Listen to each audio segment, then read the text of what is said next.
पुलू रे सलाम को जोहार नवा वीडियो रे सलाम को सगुन दाराम नवा दो हाँ संडे तला वीडियो कना 116 एपिसोड और इकन खोजा नवा वीडियो संडे रे बाय हेज लेना कारण दो हुयुक कना इना मांग हिलो मेन दो शनिवार निंदा आलिया प्रोग्राम ताहे कना शनिवार निंदा जदि प्रोग्राम ताहे कना संडे हिलो ओड़ा रुवाड़ बड़ा तेगे लेट करना ओना खातिर कटी तलांग लेट ना ओना बखरा इकन खोजो कना आलो पे अड़िसो ताबोना एनते रहो जहू अक्तो नाम कते हाँ नवा बकरा वीडियो हाँ बनाव हुयुक कना और तेहना वीडियो रे जहाँ तीन हाँ कमेंट को चेक को सेटर बड़ा कना उना को नेलेआ आदो नवा मा जेहेतु उना डेट मा पलो मेना उना खातिर बेटी और बेटी दो हाँ अकिना कमी रे व्यस्त मेना किना उनकिन दो आदो बइन होआ किना आदो इन एकला तेगे हाँ तेहना वीडियो दो हाँ इन चिड़ाव गन का कना नेक्स्ट धावते और हों भागी ᱧᱚᱜ बन नेला तो ठीक है एडजस्ट ताबन पे तेहेñ तेन हाँ और चेक को कमेंट सेटर कना उना को कटी बन नेल ᱧᱚᱜ लगे। अच्छा मंगल मुर्मू बिटी दो अड़ी क्यूटे लांदा कना अड़ी सारहाव मंगल मुर्मू तकिन बिटी क्यूटे लांदा कना उनाकिन लई सदर का सोरेन सिकरिया बिटी अड़ी नापाय नेलोक अड़ी सारहाव ओना बखरा हो अड़ी सारहाव बिटी मा बनुया बका बिटी ठेन खन गे सारहाव माने बन हताव किया हुना। अच्छा लमराय मुर्मू अड़ी नापाय संडे तला बहादुर गंके इनगे लमराय मुर्मू तमिलनाडु खन ले तमिलनाडु खन किन ले अड़ी एटकेटोड़े माने मुँह जाम चाबाकना इन मादा नाम कदिया तो जहाँ को खान गे तमिलनाडु खन किन लैया लमराय मुर्मू अड़ी सारहाव लमराय मुर्मू। अच्छा दीपक कुमार मुर्मू बेस दादा जोहार के दादा नेतार कुड़ी और कोड़ा चीत खातिर धोखा को एमोक कना दुलरते बाको चाटा आचे और चेत नोआ रेना रिजन हुई दाड़िया दादा लई जोग में। अच्छा अड़ी बेस कथा किन लई सदर के आपे नोआ रेना तेला दो भागी जो लैया चेत खातिर धोखा को एमोक कना धोखा नोआ खातिर को एमोक कना धोखा पचड़ना कारण दो नोआ कना नेतारा धोखा ना पचड़ना कारण दो कना मोबाइल पुइलू दो दूसरी एमा मोबाइल ते चेत चिका कना। अच्छा मिटन कुड़ी जखन हाई स्कूल धाबी ओलोक कना 10 क्लास धाबी हॉस्टल करे ताहन कना अतु टोला जहाँ तीस करे हजु कना इना भितर रे अडिगान कुड़ी सला दुलर सगई दो बाय हुयुआ अड़ी कम कुड़ी चला मेनकान अडिगान कुड़ी चला दो बांगा जेखन उनी बै बैते कॉलेज लेबेद आय उनिया तीरे मिटा मोबाइल ताहन कना पर्सनल मोबाइल से कॉलेज रे लेबेद तोरा खन गे इन हिलो खन गे पुइलो जहाँ तीस क्लास आय से इन हिलो खन गे अकय को तार मोबाइल नंबर दो को एपेमो हाँ इन आपे क्लासमेट किंबा सीनियर गिद्रा को मोबाइल नंबर को हतावा पर इना हिलो निंदा खान गे रपड़ को एतहब क्या किछु दिन रपड़ पर दुलर को हुयन पर आदो दुलर कासा अड़ी दिनेम दुलर लेकान मिद हर चला कासा धारा बुझा आर हो मिद हर चला आदो उनका गे आर हो कोई तारे हजुआय आर हो उनी को हरसम जोगी जुदी रेंगे कोड़ा हुई को आर हो उनी को किचण जोगी हजुआय हनी ठे मोने ढांगेन खान उनी चला हो गडी रपड़ सना खान गे आर हो किछु दिन पर उनी चला हो ब्रेकअप माने नो जो मोबाइल में अडिगान कोड़ा कुड़ी चला नेपेल हुयुक कना मोबाइल खातिर जहाँ खातिर दुलर हुयुक कना दुलर हो तपागो कना उन दिन दो चेन मोबाइल टोबाइल बांग ताहे कना जहाँ खातिर कम हर चला माने जहाँ चला नेपेला उनी चला गेम दुलरा उनी चला गेम बापला उतरवा नेतार दो ओना सिस्टम दो बांगा दुलर के हम खूब कम मेना को नेतार जहाँ चला रपड़ कना उनी चला गेम दुलर कना बखा दो अडिगान दो रपड़ ना मिद हर चला दुलर आर मिद हर चला माने गारंटी के बनुआ जे जहाँ चला रपड़ कना उनी चला गेम माने बापला रपड़ दुलर मिद हर चला बापला आर मिद हर चला भेगार चला ना तो पेशन चाबायना नेतार माने मेन रीजन दो ना मोबाइल दू बरम जुदी जहाँ मिटन कुड़ी बिन मोबाइल ते भेजाए बिन माने मोबाइल वाला जहाँ तीन कोड़ा सला को रपड़ा उनी कुड़ी बिन मोबाइल वाला दो उन कोड़ा सला दो बाय रपड़ा रपड़ पतिये कना ओने सामांग नेपेल जहाँ को रपड़ा इनगे ओड़ा हेज कातेन आदो घंटा दो बाय रपड़ दाड़े जहाँ खातिर दुलर हो उन दो बांग स्ट्रॉंग उनिया दो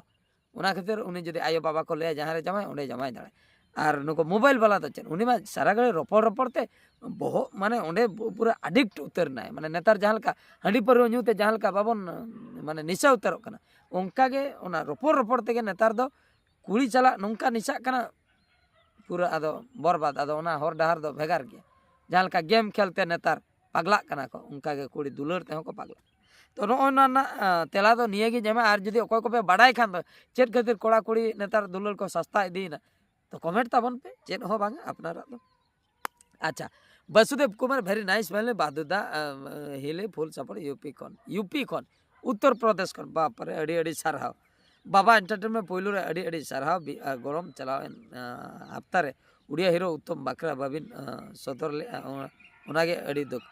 चालायन उत्तम बाखरा चालायन हफ्ता रे दो बलिन सदर का इना परे दुलिन सदर का इना परे दुलिन सदर का उत्तम बाखरा दुख रेना दो चेन बांगा सदर काली अबिना कथा लेकाते सदर काली तगराम समाज बेस गोंके जोहार गे बाहा बोंगा दो आबो मुलुक मोणे माहा रेबो बोंगा अड़ी हली रे बाहा बोंगा बड़ीजो कना अड़ी हली रे बाहा बोंगा बड़ीजो मुलुक मोणे माहा रे बोन बोंगा अच्छा मुलुक मोणे माहा रे बोन बोंगा अड़ी बेस कथा किन लई किया नुकिन हो सावता कथा किन लई किया मुलुक मोणे माहा रे बोन बाहा माने अड़ी हली रे बाहा पाराब को बाय ठीक कना आदो ओका लखा कोई बोन मनाव अगु का नुआ जे जहार जहां मांग को जहां लका को बोंगा अगुआ कना उनका को बोंगा नित जे चला के उनी बदल हचोया आर हूं उडुआ को बुझा ओकोय मुलुक मोणे माहा लहा रे को बोंगा कना ओकोय मुलुक मोणे माहा रे को बोंगा कना ओकोय कोतार इना परे हो अड़ी दिन परे को बोंगा कना चेन बोन ले आबो सावता रना कथा अड़ी भेगार रीति नीति मेना का हानते नाते जहाँ गना कान गे जाऊ अड़ी बेस कथा बिन लई सदर के मुलुक मुलुक मोणे माहा रे बन बोंगा अड़ी नपाय कथा बांग बडाय कथा बडायना विश्वेश्वर मुर्मू बहादुर बाबू अलिन दो राजमुंड्री खन लिन लैया अलिन रिन दो बारिया कोड़ा गिद्रा मेना किना बिटी लेकान किना अबिना कॉमेडी बड़ अड़ी गन किन कुसिया उकू उकू ते हो किन नेला अच्छा अच्छा बिटी लेकान किन बारिया कोड़ी गिद्रा मेना किना बारिया कोड़ा गिद्रा मेना किना बारिया कोड़ा गिद्रा मेना किना बिटी लेकान किन विश्वेश्वर मुर्मू अड़ी नपाय कथा किन लई किया नुकिन किन लई किया राजमुंड्री रे मेना किना राजमुंड्री इन्या बडाय रे दो राजमुंड्री दो आंध्र प्रदेश ना मिटंग बाजार कना टाउन कना राजमुंड्री रे दन ताहे कना गंके इन्यो राजमुंड्री रिन ताहे कना मित शर्मा 2018 19 एने इनके पाका पाकी 30 तारिन ताहे कना इन बाबा बोंगा तला पर इन मा कमी दमी बन नाम ले मिटा होटल कमी चलावलना राजमुंड्री तिन चलावलना सल्टन होटल 4 स्टार होटल कना नेल बिन सल्टन होटल 6th फ्लोर धबी ओना होटल रे हेना का फ्लोर 6th फ्लोर रे मिद अलू अर्जुन हे लेनाय अलू अर्जुन से प्रभास बन ठीकई कना जे ओकोय तार हे लेनाय आले ले एमा दे ताहे दका उतु को अडिगान होटल इंडस्ट्री अडिगान कमी हुई कना अडिगान स्टार को सला नेपेल हुई कना राजमुंड्री चेन्नई रेना आईटी सिग्राट चोला पूरा nyutum को न्यूहेर का कलवा किनारा गोवा रेना कलवा किनारा तापरे फॉर्च्यून होटल पुणे रेना मुंबई पुणे जहाँ तापरे विट्स होटल भुवनेश्वर रेना 4 स्टार विट्स होटल तो नौका 4 स्टार 5 स्टार करे हो कमी बड़ा हुई कना ओक्तो उनका उनका सिचुएशन ताहे कना होटल करे हो कमी हुई कान ताहे अच्छा ठीक है अड़ी नपाय कथा बिन लई के राजमुंड्री कथा ओंडे हो अलिन लिन ताहे कना अच्छा नोआ चलाना विश्वेश्वर मुर्मू तिकना कमेंट नितो बन नेला राजीव हेम्ब्रम जोहार के दादा आर हेली आर बिटी अड़ी क्यूट नेलो कना किन बिटी बाखरा गिफ्ट मेना का ओकारे न्यापाम होय प्लीज लेबिन आर ककिया हे दो चेदा दुलर बांग को एमाया अड़ी नपाय संडे तला फ्रॉम पश्चिम मेदिनीपुर ककी आयो चेदा दुलर बांग को एमाया ककी आयो चेदा दुलर बांग को एमाया ककी आयो दो चेदा दुलर बांग को एमो आ अच्छा अच्छा अड़ी बेस कथा बिन लई सदर के एमो नोडे हा किन लई सदर के बिटी बाखरा गिफ्ट मेना अदो बिटी बाखरा गिफ्ट एम कान दो अतु तेगे हेउ हुआ ओड़ा तेगे हेउ हुआ नोडे जहाँ कथा बिन लई के ककी आयो दो चेदा दुलर बांग को एमो जोतो ककी आयो दो बन लिया अंते रहो मैक्सिमम ककी आयो दो दुलर बांग को एमो कारण चेद चिके कना नेल ताबन पे जुदी हा मिटन गिद्रा ऑलरेडी हेनाया माने मारांग एराय गिद्रा इना परे जखन हुडिन एराय हजुक कनाय मारांग एरा जुदी हो जावाय उचल को आय किंबा गोज बगिया को आय जहां लेकर गे नुई ककी आयो जुदी सरी ककी आयो से उनको तो को भाबिया नुई गिद्रा मा मेनाय गया बाबन गिद्रा को सरी ककी आयो उनी दो झोतो गिद्रा के समान के नेल को आय आर उनी मारांग एराय गिद्रा के आजि गिद्रा लेकाते नेले आर उनी सला गे सुदे दिने कटाव दाड़े मेनखान नाहा जुगरेन किछुगान ककी आय किछुगान झोतो दो बनले किछुगान दो को लिया उनी मा हनी गिद्रा कना इनी गिद्रा मा बांग कना तो इनी हतो मिटन गिद्रा हुयु दरकार इन हो मिटन गिद्रा अच्छा पुइलु पुइलु नोआ वार्ड आंजम तेमा अडी बेस बुझा कना इन हो मिटन गिद्रा मेनखान जेखन शरीर रे गिद्रा हुयु आय से शरीर रे गिद्रा हुयन पर उनी चितारे जेखन दुलर बढ़ती से हनी मारांग राय गिद्रा दो आदो बन हिटंग जाड़ांगिया नो ना हुयु कना कथा मुचे रे आदो दुलर मा बांग भागो दुलर मा मिठेन गे जस्ती चला आदो मारांग एरा रेन गिद्रा दो बाबन दुलर को नो नोआ कना कारण दो और तीना सारी तुल तीना खाली कमेंट करते बाड़ा चुन पे सारी से बागा मेदिनीपुर खिन के पश्चिम मेदिनीपुर खन किन लई आड़ी सारा शिवलाल हेम्ब्रम जानतरा झारखंड अतु बर्षा कोंडे खन बहादुर गंके 100% मोबाइल खातिर के जुग बदल आड़ी सारा मोबाइल खातिर जुग बदल नुकिन किन लई सदर का मंगल मुर्मू बहादुर दा आमा घारोज आड़ी बेस आड़ी सारा घारोज आड़ी बे झोतोड़ा घारोज के बेसा ओकोया तो खराब गया ओकोया घारोज रे दो तापाम खपरे मोटर को हुयु कना उनका तो बांगे झोतोड़ा घारोज के बेसा बुझाव कटी बुझाव ताबन पे चेन का बन बुझा धरो जो आयो बाबा बयस गया किन कटी अंडी पर किन नुइया तापाम खपरे हुयु कना ठीक इन अक्तो रे कटी साइलेंट बन ताहेना बाबन तापाम खपरे जस्ती कटी बन बुझाव किन में इन खान का कना और एरा को जुदी दाका उतु को बाको सिविल हचय उनको तो बन बुझाव कमा दाल तो बांग दाल हजू आम बुल कतेम दालिया नो नका खराका आम उतुरम खराका दाल उतरम थपायाम ओना तो बाय ठीक तेहेन धबी इनमा एरा मा औरिन थपाया से औरिन दालिया दाल तोल कमा बाय हुयु कना अलिन मा बुझा बुझी जहाना जुदी एटकेटणे होकना दुरुब कते बुझाव या बुझाव तेगे को बुझा अडी गान दो बुझाव तेगे को बुझा दाल दरकार बा हापा धबी बांग सेनोआ कथा हापा धबी जुदी कथा सेनोक कना मारांग ᱧᱚᱜ केस खान दो ओंडे दो हापा धबी सेनो आर दरकार बनुआ हापा हो ओना बकरा हो हेना का विचार व्यवस्था मेना का उनका बन विचार दरा तापाम खपरेशन चेदा बन सेनो तो इनके तेगे आराम से संसार बेस गे चलो जोतोड़ा घरज गे बेसा अच्छा मुर्मू लक्ष्मण एंटरटेनमेंट नामाल कमी कथा बिन लई के अड़ी दुख बुझेना बहादुर दा अलिंग हो चलाव कान गयालिंग नामाल कमी अड़ी दुख और अड़ी हारकेत जोतो दिकु दो समान बनु को मिमिटन दिकु दो संताल को अड़ीसा को और मिमिटन दिकु दो संताल को बेसा को बुझो होड़गे बुझा को मुर्मू लको आरजीपुर देवसुल खन अच्छा राजगोविंदपुर देवसुल खन किन लई अड़ी अड़ी सारा अड़ी बेस कथा बिन लई सदर के नोआ कथाñ पतिया किचुगान दिकु मेना को मेनखान मैक्सिमम दिकु दो संताल दो बाको खुशिया को किचुगान हेना को कम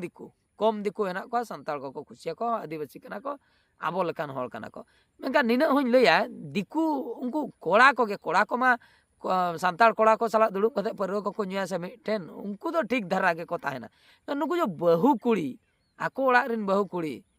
माने खूब कम गे हेना को जहां संताल को खुशिया को बाका अडी गान दो बाको खुशिया को नुको बहु कुड़ी बुढ़ी एरा को जहां को बयस कना मेनखान कोड़ा तो को बाड़ाया दाड़ान कना को दिसम दुनिया रे मायाम को समान गे ताबोन तो ओने उनका कथा अड़ी अड़ी सारहाव चिंतामणि सोरेन अड़ी कुछ बुझाव के अलिया कमेंट पढ़ाव के अबिन बिटी अड़ी नपाय नेलोक कना और रोल कना अड़ी सारहाव तगो बगोय रोले आय अच्छा नो नोंका कथा देखी और तिना कमेंट को सारे एकना माधव हांसदा बेसदा रिली कमेंट तला बाम लई खान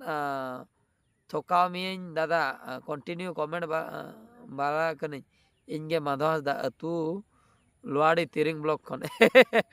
ठोकाव कथा किन लई किया नुकिन मा हेना किना अड़ी संगिन रे तिरिंग ब्लॉक लोहाड़ी खन तिरिंग ब्लॉक इन नाते राजगोविंदपुर से रे मिनजा अदो नुना संगिन मिन सेटर दाड़िया से बांगा नेपेल दाड़िया से बांगा से ठोकाव चिकते हुया संभव बांग काना जहां कान गे अड़ी नापाय जेहु बिन कमेंट के खुशी बुझेना माधव हांसदा अड़ी अड़ी सारहाव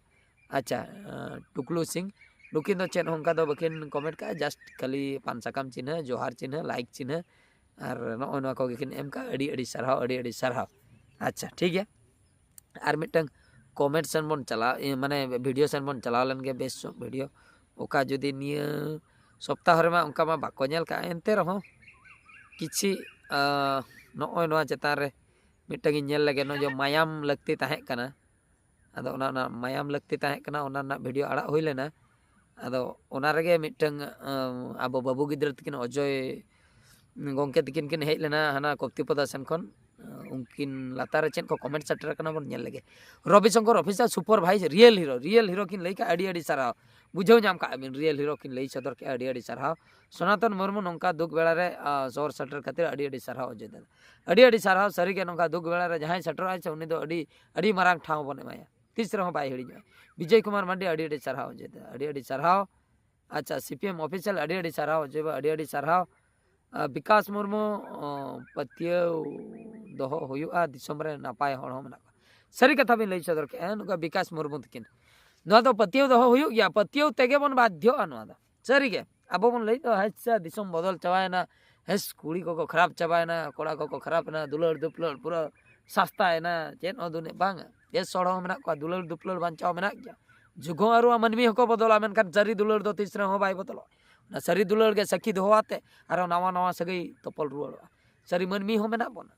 सारी कथा के अनंत हेम्ब्रम अड़ी अड़ी सरहाव अड़ी सरहाव सानताल ब्लॉग जोहार के अड़ी नपाय अजय बो अड़ी नपाय नुई के रियल हीरो सारी कथा बिन लई के संतोष टुडू नुई के रियल हीरो नो नका दुख बेड़ा रे जहां को सटरो आसे उनको के रियल हीरो दबन मेता को आर नंका मा ये रे मा अड़ी गान हीरो बन नेले को गया मेनका जो दुख बेड़ा रे जहां सेटर काते मायाम दान दो हुडिन हुडिन कथा दो बांग कना पचला को होड़ हवाय में से हाना नय बहानाय अच्छा रघुनाथ हेम्ब्रम अड़ी अड़ी सरहाव जेब अड़ी सरहाव जदुनाथ मुर्मू अड़ी सरहाव जेब अड़ी सरहाव भंज पगला अड़ी अजय दादा तकिन सरहाव अड़ी सरहाव रेवती मुर्मू अड़ी सरहाव अजय बेटा गॉड ब्लेस यू अड़ी सरहाव अजय बाबू लालू किस्को ऑफिशियल अड़ी सरहाव स्वाग बेटी पुनी हेम्ब्रम स्वाग बेटा बापुनी हेम्ब्रम सरहाव गे अजय रंजन सोरेन नापाय वीडियो दादा रवि ऑफिशियल अड़ी सरहाव बेटा माड्डी बॉयज अजय दादा तकिन फैन लाइक पे सुपर हीरो आयो आड़ांग ऑलचिकी अड़ी सरहाव दुलारी हेम्ब्रम अड़ी सरहाव Ramesh Hembram Ramdas Hembram god bless you Ajay दादा मंगल मुर्मू जोहार भंज पगला अड़ी नापाय दादा अजय दादा ग्रीन रे ऑफिशियल मयूरभंज रे जतो रेलवे स्टेशन रे ऑलचिकी ते ऑल दरकार कना वीडियो बनाबिन ओके ठीक कथा बिन लई सदर के मिस्टर फ्रेंड फ्रॉम मनोहरपुर अड़ी सरहाव मंजूरी मिलन दादा नौका के रियल हीरो दो हर के रियल हीरो दो अड़ी सरहाव रामसाई माड्डी अलिंग पास्टा खन मेन अड़ी सरहाव अजय बाबू अड़ी सरहाव